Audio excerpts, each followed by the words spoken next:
گزشتہ جمعہ آخری بات یہ تھی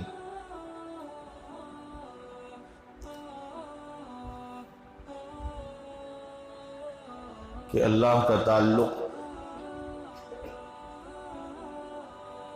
اور اللہ سے محبت دل کی صفائی کے بعد ملتا ہے۔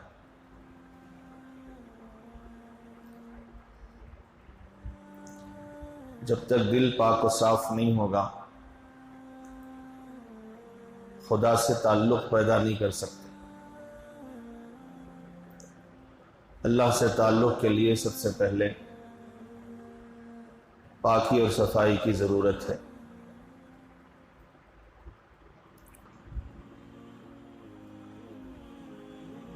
آج کی حالت یہ ہے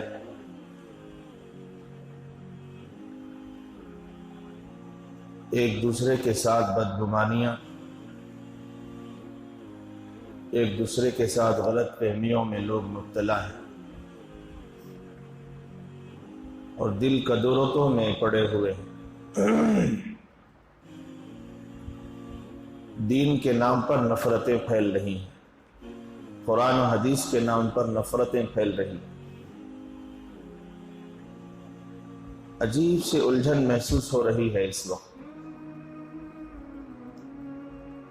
ایک طرف لوگ دین کا، قرآن کا، حدیث کا حوالہ دیتے ہیں اور اسی کے ساتھ ساتھ نفرتیں بھڑکانے کا، دشمنیوں کے اظہار کا راستہ بھی صاف کر دیتے ہیں۔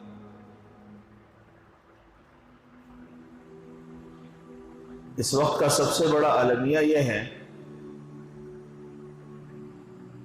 کہ دین کے نام پر انانیت کو ثابت کیا جا رہا ہے۔ اپنے اپنے مفاد کے لیے لوگ دین کا استعمال کر رہے ہیں، شریعت کا استعمال کر رہے ہیں اور دینی محنتوں کا استعمال کر رہے ہیں۔ بڑی تعجب خیز بات ہے کہ جو دین ہمارے درمیان سے نفرتوں کو ختم کرنے کے لیے آیا، کلمے کی بنیاد پر ساری امت کو امت واحدہ بنانے آیا، ملت واحدہ بنانے آیا، اسی دین کا نام لے کر آج ہم نفرتوں کو پھیلا رہے ہیں۔ بڑا دکھ ہوتا ہے اور بڑی بے چینی ہوتی ہے جب اس طرح کے واقعات سامنے آتے ہیں۔ یہ سب کچھ اس لیے ہو رہا ہے کہ ہمارے دل ابھی بھی پاک و صاف نہیں ہوئے۔ مفاد پرستی، موقع پرستی ہم لوگوں کی طبیعت بن چکی ہے۔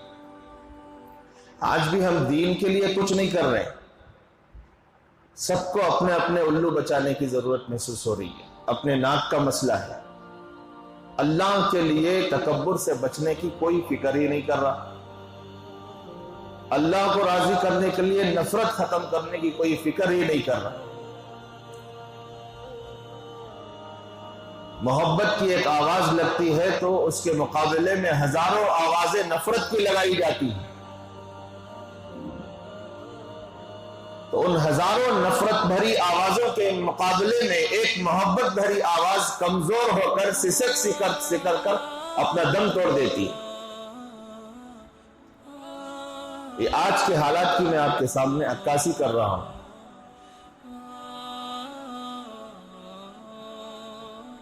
بنیادی وجہ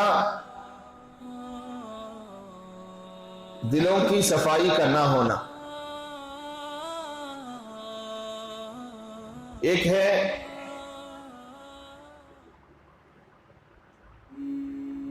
نصوص کو سمجھنے میں اختلاف کا ہو جانا۔ یہ صحابہ کے دور سے چلا آ رہا ہے۔ قرآن و حدیث میں جو نصوص بیان کیے گئے ہیں، جن سے ہم استدلال کرتے ہیں، یہ صحیح ہے، یہ غلط ہے، یہ جائز ہے یا ناجائز ہے، یہ مکروہ ہے یا پھر حلال ہے، تو ان نصوص کو سمجھنے میں صحابہ کے زمانے سے اختلاف ہوا ہے۔ تابعین میں، طب تابعین میں، اس کے بعد جو ائمہ مجتہدین پیدا ہوئے، امام ابو حنیفہ رحمۃ اللہ علیہ، امام شافعی رحمۃ اللہ علیہ، امام احمد بن حنبل، امام مالک رحمۃ اللہ علیہ، اور دیگر بڑے بڑے مجتہدین پیدا ہوئے، ان میں بھی نصوص کو سمجھنے میں اختلاف ہوا، لیکن وہ اختلاف امت کے لیے رحمت بنا، امت کے حق میں رحمت ثابت ہوا، امت کے لیے آسانیوں کا راستہ کھولنے والا بنا۔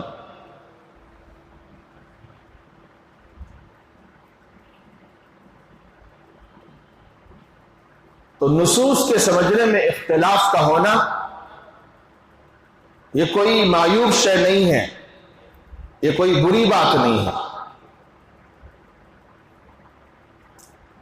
لیکن اس اختلاف کی وجہ سے، نظریاتی اختلاف کی وجہ سے فریقین میں دشمنیوں کا پیدا ہو جانا، اس نظریاتی اختلاف کی وجہ سے فریقین میں اتحاد کا ختم ہو جانا، اتفاق کا ختم ہو جانا، اس نظریاتی اختلاف کی وجہ سے محبتوں کا ختم ہو جانا اور ایک دوسرے کی بے اکرامی پر اتر جانا، یہ امت کو مونڈنے والی چیز ہے۔ امت کا شیرازہ اس سے بکھر جائے گا، امت منتشر ہو جائے گی، ٹکڑوں میں بٹ جائے گی۔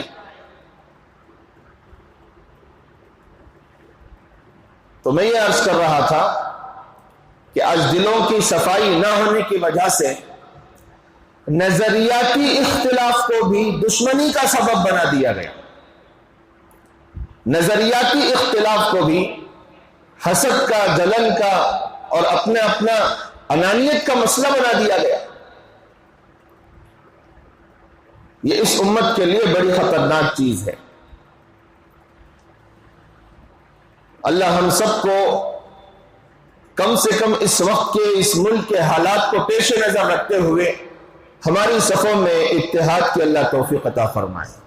اب اس سے زیادہ میں کچھ کہہ بھی نہیں سکتا۔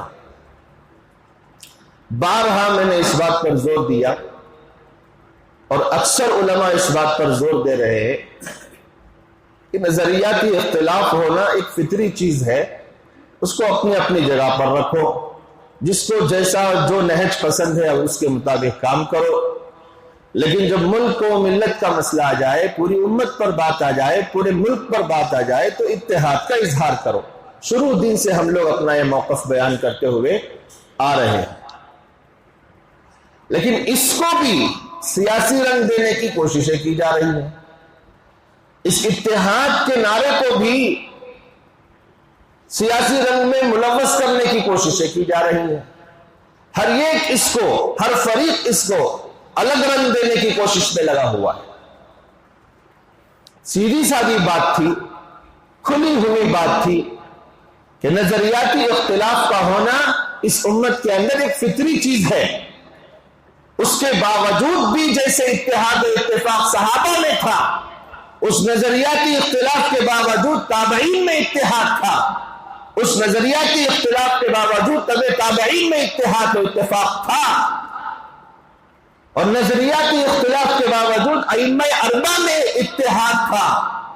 آج بھی علماء میں کئی نظریاتی اختلاف موجود ہے، اس کے باوجود ایک دوسرے کا ادب، ایک دوسرے کا احترام، ایک دوسرے کے لیے محبت کا پیغام، ایک دوسرے کی آو بھگت، ایک دوسرے کا اکرام، سب کچھ جاری ہے۔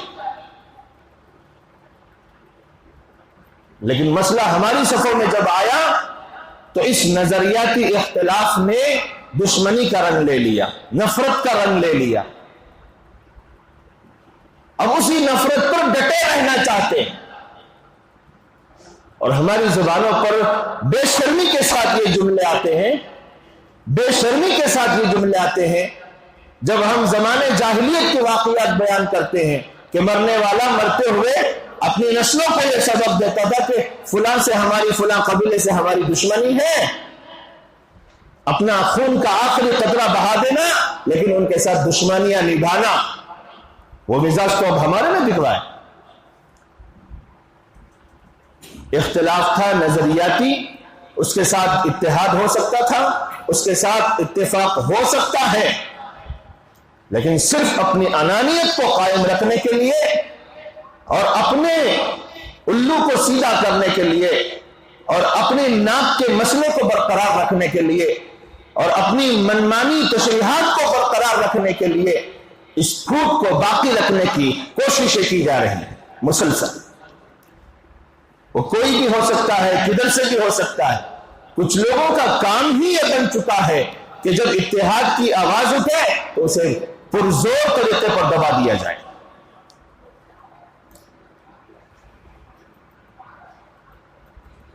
تو اس سلسلے میں آخری بات یہ کہہ لوں، چاہے جو بھی کوشش کر لے اور جس طرح سے بھی کوشش کر لے اس اتحاد و اتفاق کو ختم کرنے کی، اور کئی ناپاک سازشیں کر لے، میں قسم کھا کے کہتا ہوں ہمارا کام بالکل جاری رہے گا۔ ہم یہاں سے محبت کی صدائیں لگائیں گے، اتحاد کی صدائیں لگاتے رہیں گے، آخری دم تک انشاءاللہ لگاتے رہیں گے۔ جس سے جو بنتا ہے کر لے، جو کوششیں کر سکتا ہے کر لے۔ اگر ہماری نیت صاف ہے اور ارادہ ہمارا پاک ہے اور رضائے خداوندی اور اس کی خوشنودی ہمارا مقصود ہے تو خدا کی قسم ساری دنیا مل کر ہمیں ایک قدم پیچھے نہیں ہٹا سکتی۔ جس کو جو کرنا ہے کرے۔ ہمارا کام ہے اس وقت کے حالات کو سامنے رکھتے ہوئے ہماری صفوں میں اتحاد کی آواز لگانا، ہم ایک قدم پیچھے نہیں ہٹیں گے۔ یہ میری آخری بات ہے۔ چلیں عنوان کی طرف بڑھتے ہیں۔